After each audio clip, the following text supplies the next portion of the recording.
Praise the lord. మన ప్రభు అయిన యేసుక్రీస్తు నామములో మీ అందరికీ నా హృదయపూర్వకమైన వందనాలండి. దేవునికి స్తోత్రాలు.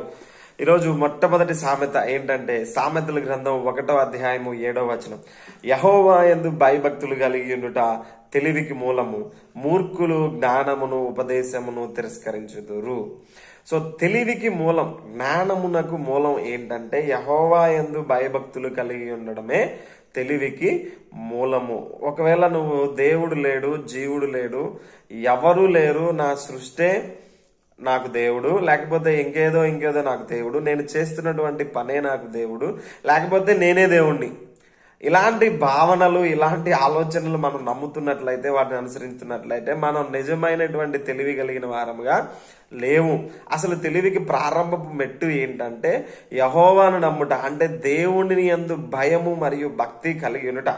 ఎందుకు దేవుని యందు భయము భక్తి కలిగి ఉండాలంటే ఆయన ఈ సర్వలోకము విశ్వం అంతటికి కూడా సార్వభౌమాధికారం కలిగినటువంటి సర్వశక్తిమంతుడైనటువంటి దేవుడు కాబట్టి మనం ఆయన యందు దేవుని యందు భయభక్తులు కలిగి ఉండాలి.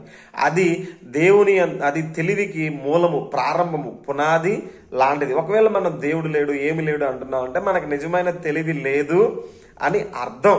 ఎందుకంటే ఈ సర్వం మీద అధికారి అయినటువంటి దేవుని యందు భయభక్తి కలిగి ఉండాల్సిన అవసరం ఖచ్చితంగా ఉంది. అయితే కింద ఏముందంటే మూర్ఖులు జ్ఞానమును ఉపదేశమును తిరస్కరించుదురు, అంటే దేవుణ్ణే వాళ్ళు తిరస్కరిస్తారు.